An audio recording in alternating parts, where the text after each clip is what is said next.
الحمد لله رب العالمين والعاقبة للمتقين والصلاة والسلام على سيد الأنبياء والمرسلين وعلى آله وأصحابه أجمعين.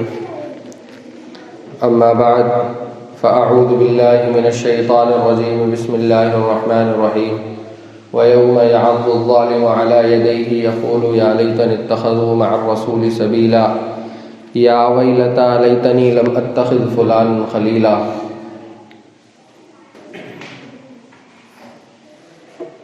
محترم عزیز دوستو،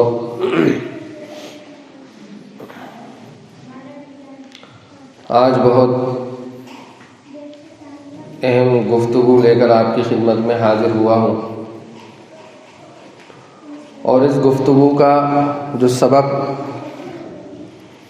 چیز سبب بنی ہے وہ حضرت علی میاں ندوی رحمۃ اللہ علیہ کی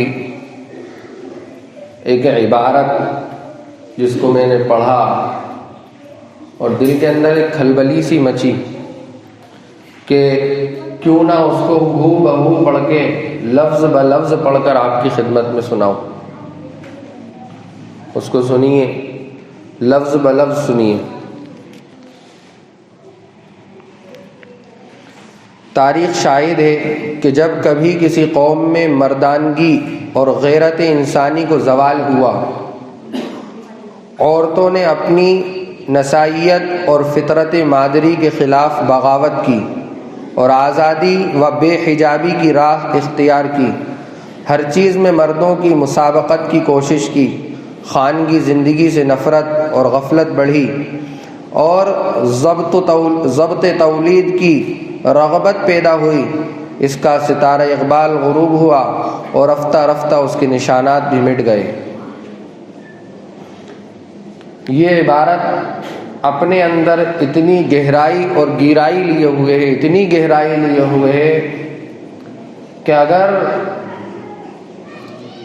اس کو کوئی بہت تفکر کے ساتھ سوچ لے، فکر کے ساتھ سوچ لے تو چیخیں اس کی نکل جائے، دھاڑے مار مار کر روئے، وہ پھوٹ پھوٹ کر روئے کہ اتنی گہرائی ان لفظوں کے اندر موجود ہے. یقین مانیے آپ. اب پوری گفتگو اسی کے اوپر مبنی رہے گی، اسی کا یہ جو خلاصہ ہے اس کا اب اس کو کھولا جائے گا، اور انشاءاللہ اللہ کی ذات سے امید کرتا ہوں کہ وہ اللہ ایسی باتیں آپ کے سامنے نکلوا دے اللہ اپنی جانب سے جو میرے لیے بھی فائدہ مند ہو اور آپ کے لیے بھی فائدہ مند. ان مختصر الفاظوں کا جو بندش ہے اس کو کھولا جائے. تو سب سے پہلا جو لفظ ہے کہ جب کسی قوم میں مردانگی اور غیرت انسانی کو زوال آتا ہے، یعنی آدمی مرد قوم کے، نوجوان قوم کے، جب ان کی مردانگی کے اندر زوال آتا ہے اور ان کی غیرت انسانی کے اندر زوال آتا ہے کہ جو ان کو غیرت اللہ نے دی ہے، جس کو بیان کیا ہے الرجال قوامون علی النساء، کہ عورتوں کے اوپر آدمیوں کو اللہ نے ایک طرح کی فوقیت بخشی ہے، قوت بخشی ہے، اس کو زوال آ چکا ہے کہ ہمارے سامنے ہمارا نوجوان بھائی، ہمارا نوجوان لڑکا، ہمارا چھوٹا سا گھر کا رہنے والا ایک فرد، وہ بچہ، وہ بھتیجا، وہ بھانجا، کیا اس کے اندر لوگوں کے دیکھا دیکھی، قوم اور ماحول کے دیکھا دیکھی، اس کے اندر سے وہ چیز شروع ہوتی ہے، وہ زوال، وہ انسانی جو فطرت ہے، اس کی مردانگی کی جو فطرت ہے وہ ختم ہوتی جا رہی بچپن سے.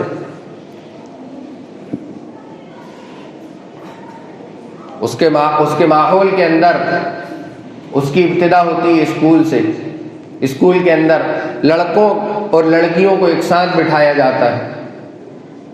اس کے بعد وہ ان کی صفتیں قبول کرنا شروع کر رہے ہیں. آپ دیکھیں نوجوانوں کو، کانوں کے اندر بالی ہیں، گلے کے اندر چین ہے، ہاتھوں کے اندر کڑے ہیں. کیا یہ عورتوں والی صفتیں نہیں ہیں؟ عورتوں والی خاصیتیں نہیں ہیں؟ تو جب قوم کے اندر زوال پیدا ہوگا تو پھر عورتوں کا حال کیا ہوگا؟ کہ وہ خانگی جو زندگی ہے ان کی، جن کو اللہ کے نبی نے جو ان کے بارے میں بتایا تھا کہ عورتوں کے لیے یہ ہے کہ جب ان کے شوہر کسی سفر میں کسی ضرورت سے نکلے تو وہ ان کے مال کی بھی حفاظت کریں، ان کی اولاد کی بھی دیکھ بھال کریں، ان کے گھر کی بھی دیکھ بھال کریں۔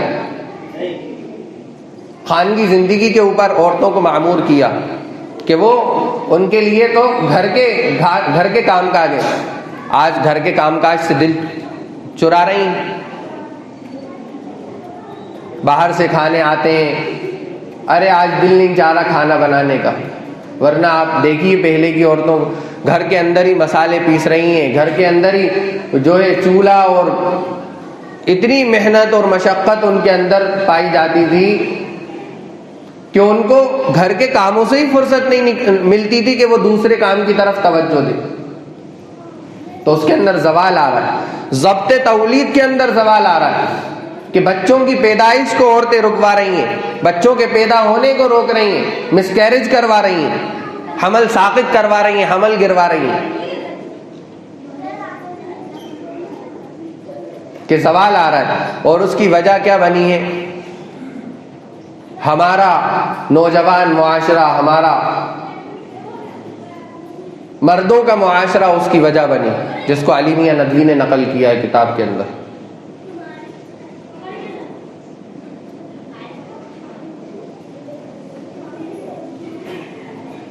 کہ نوجوانوں کو کوئی کام نہیں ہے، فیشن کے نام پر دھوکہ، کیا باتیں میں بیان کروں، اپنے دل کی کیا باتیں بیان کروں، کیا تڑپ کو آپ کے سامنے رکھوں۔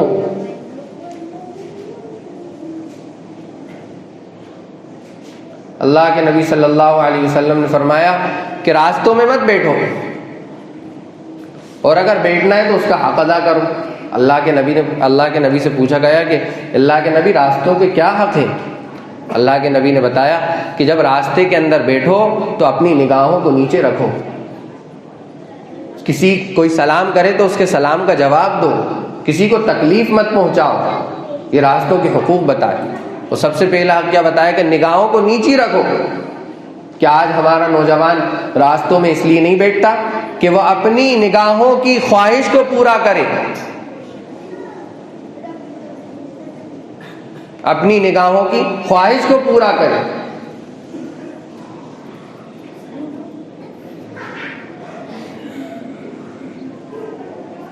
کہاں ہیں وہ باپ اور کہاں ہیں وہ مائیں جن سے پیدا ہوتے تھے؟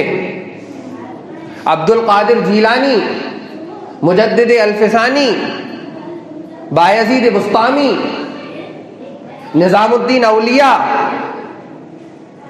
کہاں ہیں وہ مرد، کہاں ہیں وہ باپ اور کہاں ہیں وہ مائیں؟ کہ باپ اپنے بچوں کو تباہی کے دہانے پر دھکیلے جا رہا ہے، مائیں اپنی نوجوان لڑکیوں کو تباہی کے دہانے میں دوزخ کے کناروں سے ان کو دھکیلے جا رہی ہیں، یہاں تک کہ قریب ہے کہ وہ گرا دیں اس کے اندر۔ اور خود ان کا حال بھی یہی کہ پورے برقعے کے اندر پیکیں لیکن بال پیچھے سے کھلے ہوئے۔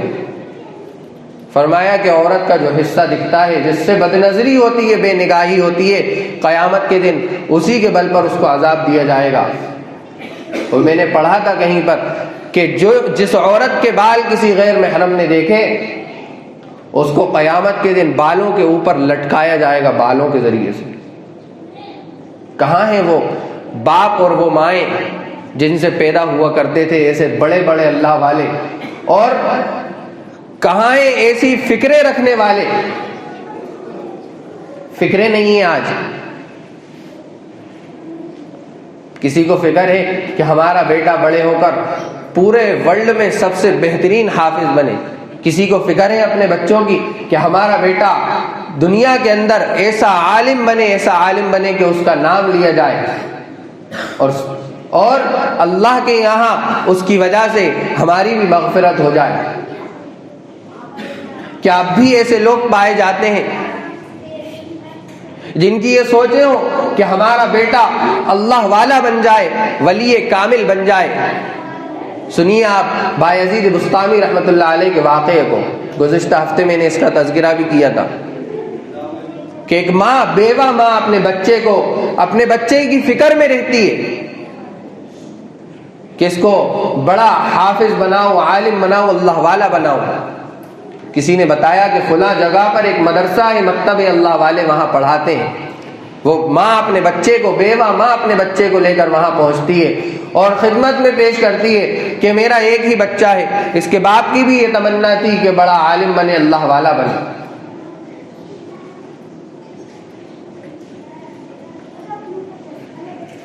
اور جاتے جاتے ایک بات یہ کہی اس ماں نے ان استاد محترم سے کہ آپ اس کو جب تک گھر مت بھیجنا جب تک کہ یہ اللہ کا ولی نہ بن جائے، جب تک کہ اللہ کا ولی نہ بن جائے گھر مت بھیجنا۔ بچہ پڑھائی کے اندر منہمک ہو جاتا ہے، مہینہ 2 مہینہ گزرتے ہیں، ماں کی یاد ستاتی ہے، ماں کی یاد تڑپاتی ہے، دل کے اندر ماں کی تڑپ اور ماں کی آواز کی گونجیں اس کے کانوں میں پڑتی ہیں کہ ماں کی یاد اس کو ستا رہی ہے۔ وہ استاد کے پاس پہنچتا ہے کہ آپ مجھے صرف اتنی دیر کی چھٹی دے دیں کہ میں اپنی ماں سے مل کے آ جاؤں، 1 دن کی چھٹی دے دیں، میں رکوں گا نہیں وہاں۔ استاد کہتے ہیں کہ اگر اس کو چھٹی دی تو ماں سے کیا ہوا وعدہ ٹوٹ جائے گا، اور اگر چھٹی نہ دی تو اس بچے کے دل کو تکلیف ہوگی، یہ رنج اور غم کے اندر مبتلا ہوگا، پریشان۔ اچھا بیٹا ایک کام کرو، اتنا سبق میں تمہیں دے دیتا ہوں، اگر تم نے شام تک سنا دیا تو میں تمہیں چھٹی دے دوں گا۔ بچہ جاتا ہے کمرے کے اندر، دروازے کو بند کرتا ہے، 2 رکعت اللہ کے سامنے کھڑا ہوتا ہے اور دعا کے اندر عاجزی اور انکساری کے ساتھ ہاتھ اٹھاتا ہے کہ اللہ، میری ماں بھی بچپن سے یہی کہتی تھی کہ اللہ سب کچھ کر سکتا ہے، اللہ سب کچھ کر سکتا ہے، اے اللہ بس آپ مجھے اتنا سا سبق یاد کرا دیجئے، اے اللہ یہ تو آپ کے بس کے باہر کی بات ہی نہیں ہے، آپ تو ہر چیز پر قادر ہیں۔ استاد بھی یہی کہتے ہیں، اے اللہ آپ یاد کرا دیجئے۔ کیا آج ایسے بچے ہیں؟ کیا آج ایسے بچوں کی تربیت کرنے والے ماں باپ ہیں؟ استاد شکایت کہلواتے ہیں کہ بچے کو سبق یاد نہیں ہو رہا، ارے صاحب ہم تو یاد کراتے ہیں، پتہ نہیں مدرسے جا کے کیوں بھول جاتا ہے۔ کبھی بچے سے یہ کہا کہ بیٹا اللہ کے سامنے 2 رکعت پڑھ کر اللہ سے مانگو، اللہ سب کچھ کر سکتا ہے؟ کیا کبھی ایسے بچوں کی تربیت ہو رہی ہے؟ دیکھیے آپ کیا کیفیت اس بچے کے دل کے اندر پیدا کی گئی، کیا کیفیت پیدا کی گئی۔ وہ بچہ دعا مانگ کر سبق کو یاد کرنا شروع کرتا ہے اور چند ہی منٹوں کے اندر، چند ہی گھنٹوں کے اندر اس پورے سبق کو یاد کر لیتا ہے۔ استاد کے پاس آتا ہے، استاد محترم میں نے سبق یاد کر لیا۔ استاد سوچتے ہیں کہ اس کو سبق یاد نہیں ہو پائے گا، اتنا سارا دیا ہے تو اس کی چھٹی بھی نہیں ہو پائے گی۔ لیکن جب وہ بچے کو سبق سنتے ہیں تو پورا ایک لفظ اس میں چھوٹتا نہیں ہے، کہیں اٹک نہیں ہوتی، کہیں رکتا نہیں ہے، فر پورا سبق سنا دیتا ہے۔ اب چونکہ وعدہ کر لیا تھا اس لیے چھٹی تو دینا پڑی۔ چنانچہ بچہ اچھلتا کودتا، ہنسی خوب ہنستے ہوئے ماں سے ملنے کی چاہت کے اندر گھر کی طرف روانہ ہوتا ہے۔ گھر کے دروازے پہ پہنچ کر دستک دیتا ہے، کوئی آواز نہیں آتی۔ دوسری بار آواز لگاتا ہے کہ ماں میں تیرا بایزید ہوں، کوئی آواز نہیں آتی۔ تیسری بار پھر آواز دیتا ہے، چنانچہ چوتھی بار میں اندر سے آواز آتی ہے کہ میرا بایزید تو جب آئے گا جب وہ اللہ کا ولی بن جائے گا۔ دروازہ نہیں کھولا ماں نے۔ سوچیے کیا تربیت کیا جنون ہوگا ان کی تربیت کا، کیا امیدیں ہوں گی، کیا ان کے دلوں کے اندر اللہ کی لو اور اللہ کے دین کی خدمت کے لیے ان کے دلوں کو مضبوط کر لینا، کیا ان کی ہمت ہوگی۔ دروازہ نہیں کھولا ماں نے۔